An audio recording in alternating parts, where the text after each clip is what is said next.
হিসেবে উপজেলা স্বাস্থ্য কমপ্লেক্স ভাঙা ফরিদপুর বর্তমানে কর্মরত আছি। বিভিন্ন সোশ্যাল মিডিয়ার মাধ্যমে গতকাল অর্থাৎ 8/3/2025 আমি জানতে পারি শ্রাবণী ওরফে শ্রাবন্তী আক্তার নামের একজন রোগী অপারেশন পরবর্তী জটিলতায় ঢাকা মেডিকেল কলেজ হাসপাতালে মারা গিয়েছে। সেখানে অপারেশনের সার্জন হিসেবে আমার নাম উল্লেখ করা। তখন আমি বিভিন্ন মাধ্যমে খোঁজ খবর করে জানতে পারি শ্রাবণী ওরফে শ্রাবন্তী আক্তার, পিতা হাসমত আলী, শাহ নাওরা, ইউপি আলগি, ভাঙা ফরিদপুর, স্বামী শাহ আলম শেখ, শাম গজারিয়া, ভাঙাপুর ফরিদপুর। রোগিণী গত 16/2/2025 তারিখে ভাঙা গ্রিন হাসপাতালে অপারেশনের জন্য ভর্তি হয় এবং উক্ত হাসপাতালের নিজস্ব ডক্টর দ্বারা অপারেশন হয় ওই দিনই এবং রোগী অপারেশন পরবর্তী জটিলতার কারণে তাকে ফরিদপুর মেডিকেল কলেজে রেফার করা হয়। সেখান থেকে রোগীর কন্ডিশন আরও খারাপ হওয়ার পরে তাকে ঢাকা মেডিকেল কলেজ হাসপাতালে রেফার করা হয় এবং গতকাল অর্থাৎ মার্চের 8 তারিখে রোগীটা মৃত্যুবরণ করে। এখানে কোনোভাবেই আমি সম্পৃক্ত না এবং অপারেশনের সাথে অপারেশনের সার্জন হিসেবেও আমি কোনোভাবে জড়িত না। কিন্তু সব মৃত্যুই দুঃখজনক, অবশ্যই কাম্য নয়, কিন্তু একদল কুচক্রী মহল অপারেশন পরবর্তী সার্জন হিসেবে আমার নামটা উল্লেখ করে এবং বিভিন্ন সোশ্যাল মিডিয়ায় বিভিন্ন ভুয়া ভিডিও রোগীর স্বজনকে দিয়েও বলিয়েও আমার নামে বিভিন্ন রকম প্রোপাগান্ডা ছড়ায়। তার প্রতিবাদ স্বরূপ আজকে আমার এই সংবাদ সম্মেলন এবং আমি যে অপারেশনের সাথে জড়িত না তার ডকুমেন্ট আমার কাছে আছে, আমি সেগুলো আপনাদেরকে অবশ্যই সরবরাহ করব।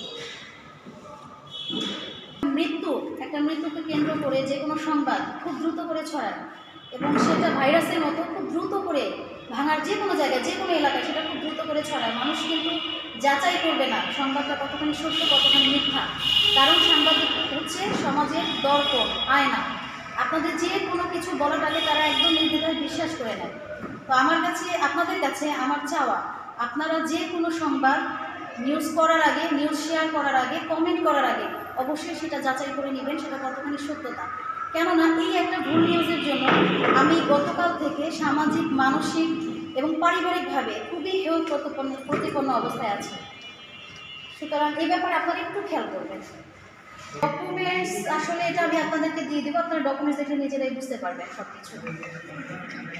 আরেকটা বিষয় হচ্ছে, আমি একটা প্রশ্ন করতে চাই।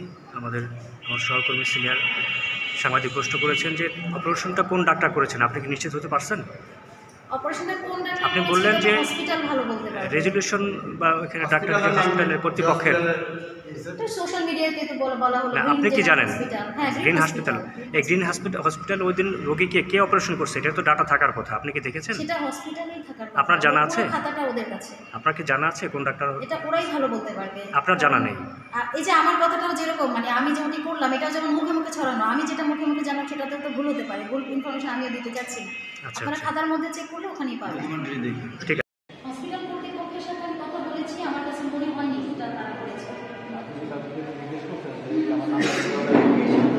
আমি রোগীর সাথে কথা বললাম, রোগীর সেই একই কথাই বললো যে তারা হচ্ছে ওই দিন আমি আরেক রোগীকে রাউন্ড দেওয়ার জন্য হসপিটালে গেলাম, তো তারা আমাকে অন্য রোগী রাউন্ড দিতে দিয়েছে, তারা ওটির মধ্যে আমাকে দেখে।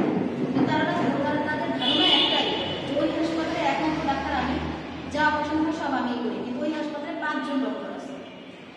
যে বিভিন্ন সময় ঢাকা থেকে আসে, বিভিন্ন এলাকা থেকে আসে, অন করে রাতের বেলা বিভিন্ন ডক্টর এসে অপারেশন করে। ওই হাসপাতালে আমি ছাড়াও আরও 5 জন ডক্টর।